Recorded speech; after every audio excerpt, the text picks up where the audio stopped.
Hello, welcome to This Side of the Ceiling. I'm Kelsey. And I'm Jill, and we're two good friends trying to live this life on this side of the ceiling as abundantly as Christ has called us to.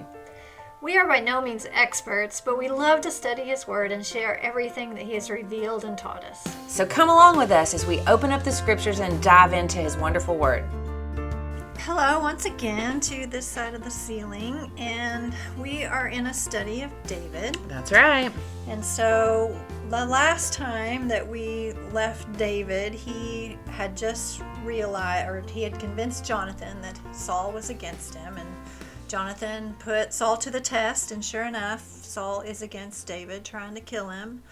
And so David, at this point, has lost his job, his home, his wife, his mentor, his best friend, his safety, and his self-respect. Yeah, he's in a bad place. Yeah, and it kind of makes me wonder and ask the question, what do we do with our faith when it's not fun anymore? Right. We know David was a very faithful man, but now David's in a hard spot. Right. And because before now, everything was great. He was killing giants. Right. Women were singing songs about him. Exactly. And so faith is fun at that point, but what happens when faith is no longer fun? And Right. so David escapes and goes, we're going to skip to 1 Samuel 22, but it says, David left Gath and escaped to the cave at Adullam. When his brothers and his father's household heard about it, they went down to him there. So he's in a cave. And, David is going to be the king, but God needs to create a king.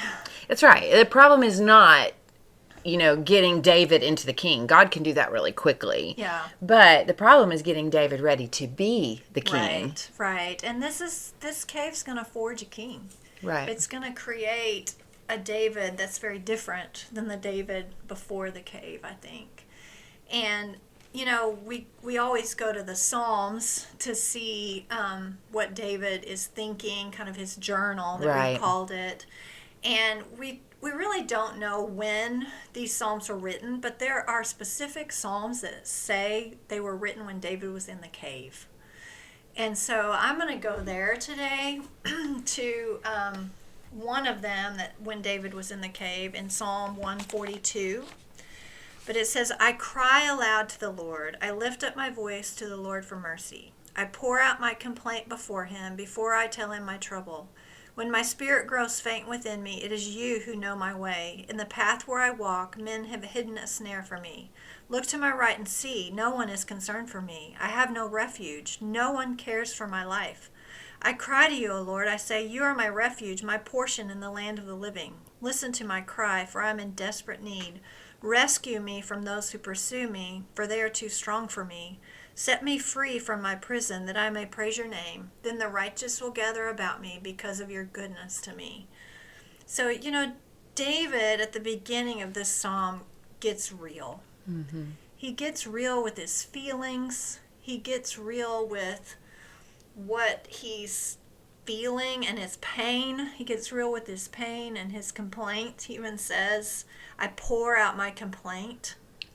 So I think that's important, that we do get real with our pain. It reminds me of the movie Inside Out, Mm-hmm. when, joy wants to take over and sadness gets lost, and joy gets lost with sadness in that movie. And so at the end, when sadness is found, joy's found with her. And so I think that pain and sadness are real, and they're not a place where we want to stay, but they are a place where we need to confront the pain and the realness of that pain. And so David does that. He gives voice to that. I cry aloud. I pour out my contempt. And he says his spirit grows faint within him. And he looks to his right and sees no one is concerned for me. So he not only is complaining and feels pain, but he feels alone. Yeah, no in one. his pain. No one feels that way he Yeah. feels. So he calls to God, he cries out to God, but then if you notice, so he gets very real, But then in verse 5, he gets perspective.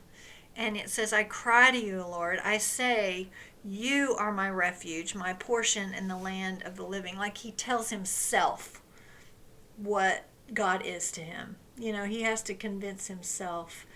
And he says, listen to my cry, for I'm in desperate need. Rescue me. And then at the very end, then the righteous will gather about me because of your goodness to me. So he ends up remembering God's goodness to him. And so I love reading the Psalms and the progression of how David dealt with the aloneness and the pain and just things like that. But then also Psalm 57 is another one that says a Psalm of David when he had fled from Saul into the cave. So I want to read Psalm 57 too, but it says, have mercy on me, O God, have mercy on me.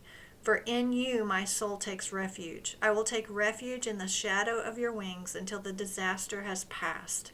I cry out to God Most High, to God who fulfills his purpose for me. He sends from heaven and saves me, rebuking those who hotly pursue me. God sends his love and his faithfulness. I am in the midst of lions. I lie among ravenous beasts, men whose teeth are spears and arrows, whose tongues are sharp swords. Be exalted, O God, above the heavens. Let your glory be over all the earth. They spread a net for my feet. I was bowed down in distress. They dug a pit in my path, but they have fallen into it themselves. My heart is steadfast, O God. My heart is steadfast. I will sing and make music. Awake, my soul. Awake, harp and lyre. I will awaken the dawn. I will praise you, O Lord, among the nations. I will sing of you among the peoples. For great is your love, reaching into the heavens. Your faithfulness reaches to the skies. Be exalted, O God, above the heavens. Let your glory be over all the earth. So this is, more of a prayer of perspective of who God is. Or a song of it. He's Yeah. saying, I'm going to sing to God, and we're reading his song that he wrote. Yeah. I think of, we're studying David because he's a man after God's own heart. And what we're seeing here is that he doesn't keep that inside his heart. He pours it out and he cries out, but then it ends up becoming a song of worship. He goes to worship. Yeah. Yeah. And I like the repeated phrases here. Have mercy on me. Have mercy on me. And then the repeated phrase of my heart is steadfast, O God. My heart is steadfast. So he's convincing himself. Right. Of speaking to his heart. Speaking to his heart, to his soul. And then he says, awake, my soul, awake, And so I love the language of David, the way that he pours out his soul and convinces himself of who God is and helps himself remember who God is. We're called above all else to love God with all our heart and with all our soul and mind and strength. And we don't really know how do you love God with all your soul. Mm-hmm. But what I hear from David is I can talk to my soul. Right. I can say, wake up, soul. And Right. we see David doing that in a way that is helping him because he's in this cave, Right. And he feels alone. And what he's finding is that he's not alone, that God's with him. Yeah, and I can imagine the growth that's happening because of the cave in David. Yeah, for sure. And I think that's so good.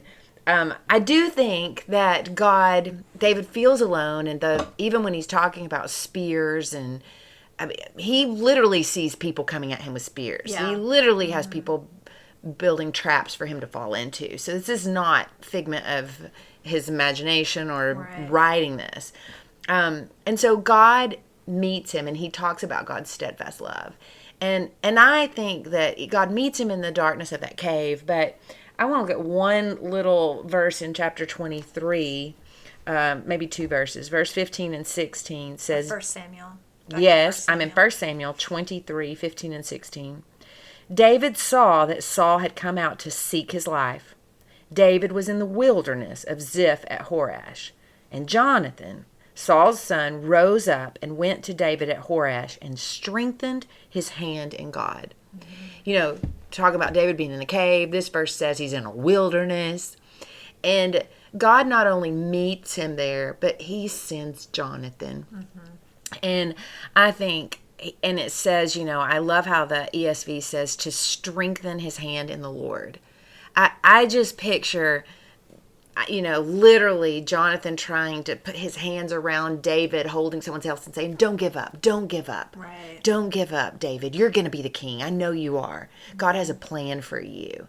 And so I think that even that relationship of Jonathan and David, we see God use Jonathan to encourage him in the Lord. We need the Jonathans in our lives, and we need to be Jonathans to remind our friends and ourselves when they're in wilderness or in caves, to strengthen their hands in the Lord and to be strong in their faith.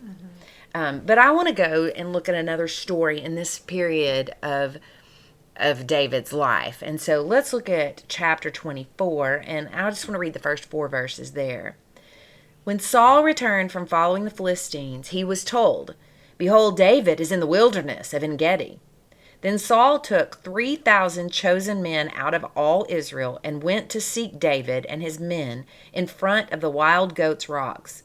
And he came to the sheepfolds by the way, where there was a cave, and Saul went in to relieve himself. Now David and his men were sitting in the innermost parts of the cave.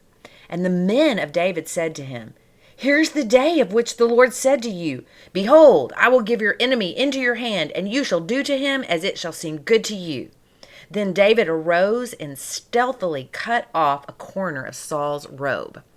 Okay, so we have David's still in the cave. Here he's got his men with him, and wonder of wonders, Saul walks in without his army to relieve himself. I'm guessing that means to go to the restroom. Maybe it meant to take a nap, but I'm thinking from what I've read, it means he went in to go to the restroom.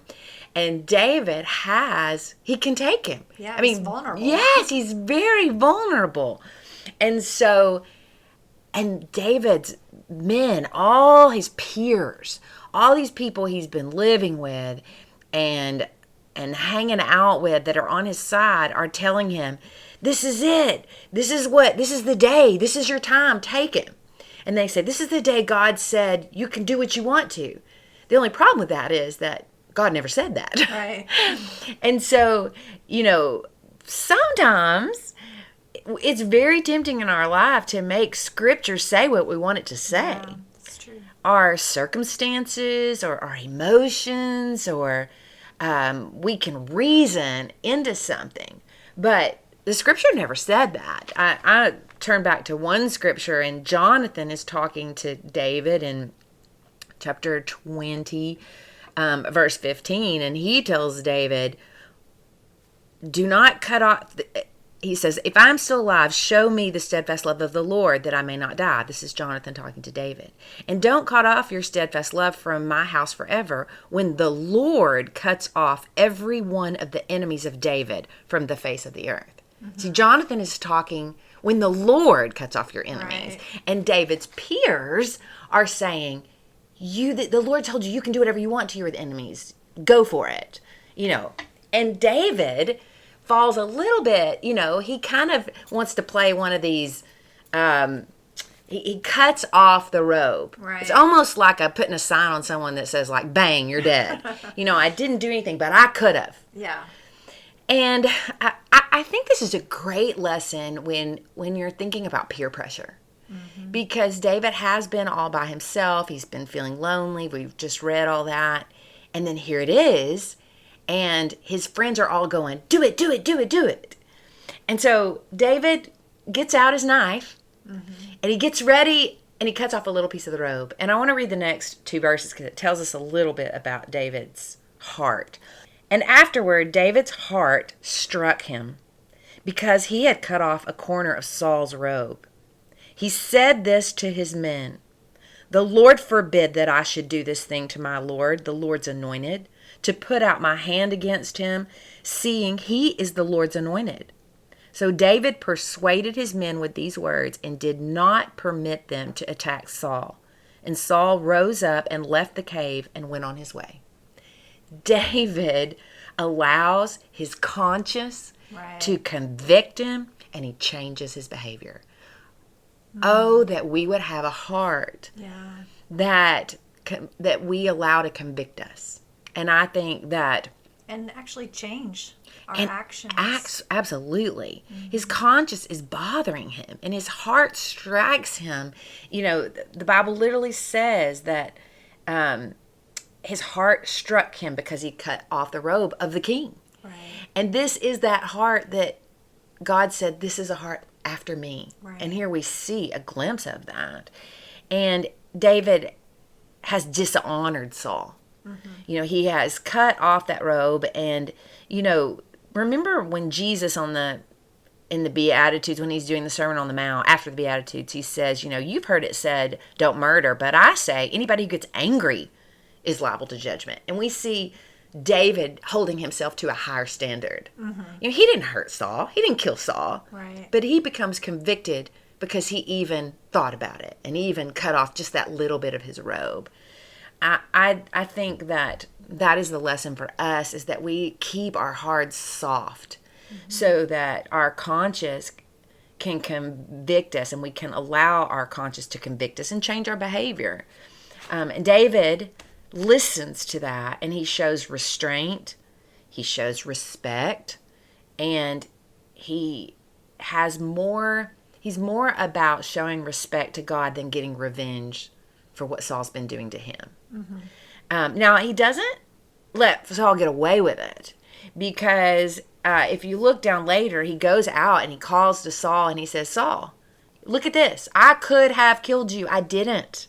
And if I go down just a little bit further, in verse 13, David is talking to Saul, but I'll back up to verse 12. May the Lord judge between me and you. May the Lord avenge me against you, but my hand will not be against you. As the proverb of the ancient says, out of the wicked comes wicked, but my hand will not be against you. You know, so many times I think when somebody does evil to us, we just give it right back, and then we become just like them. And David says, you know, out of the wicked is going to come wicked, but it's not going to be from me. Right. I'm not going to touch you. And we see David make a stand, and he publicly tells his men, he doesn't quietly. It says he persuades them, no, we're not going to get Saul. And so he publicly says, I shouldn't have done that. I shouldn't have even grabbed my sword. He publicly does that. And I think that that's just a beautiful example, you know, of how to deal with sin. Because sin, you know, I don't think David sinned here, but he was on a progression toward that. You know, in James chapter 1, it says that sin starts with a desire. And then if we nurture that desire, it can grow, and then it can give birth to sin. Right. And David here has the wisdom to stop the process. And I think that that's what we want to stop that process before those desires give birth to something in our life. Yeah, it was definitely a temptation for David to get back at Saul. Definitely. And we all could think of times where we have let sin have its way with us. And so it's not that we can be perfect about that every time, but we want to back up the process. Right. You know, and can Slow it down. Can I slow it down? And maybe that means I maybe I just pause before I say something and say, okay, I'll say this tomorrow, or I'll write this note. You know, I don't know how many times, this is my little hack, I thought, well, I'm just going to write this student back, and I'll write the student back of, no, you can't take this test. What were you thinking? Blah, blah, blah. And then after I get through, I just delete. And then I feel great. I've put it out there, and I delete it. I look at that, and I go, I don't need to say that. And then I delete and say, sure, that'll be fine. I'll help you tomorrow. Right. You know, and so if we can come up with ways to stop that process, and here David has a great example. I think this is an example for all of us, and I think of, you know, young people with peer pressure when you're young, when you're in your teenage and high school, and you've got all that peer pressure. And here we see David as a young person stand up to that peer pressure. Yeah, and I remember a strategy that I had is I would say a little prayer like, if I need to say something, give me the opportunity. And most of the time, the opportunity never came about. And so I was never, I never actually said something that probably would not have been good to say anyway to someone, because the opportunity never came. And Yeah. so I think God stopped that opportunity. I think the lesson here too is what allowed David to do that was his love for the Lord. And we hear that in the Psalms that he's writing. God is the only one that's been with him this whole time. God has delivered him from giants and from enemies over and over. So he has a relationship with God. And when you come to know God that way and truly, you become truly converted. And it's not that you Do it out of duty. yeah, and it's not that you shouldn't sin. You can't. Like, how can I do this? God would be so hurt. Right. I told him I loved him. I can't do that. I will disappoint my Father who loves me. And so, we all have, again, stories of compromise when our conscience smotes us.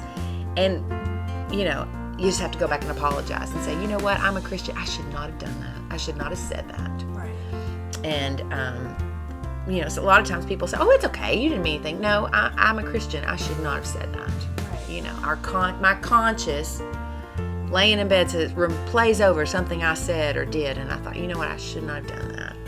And we can follow David's example and go speak to our men in the cave and say, Right. you know what?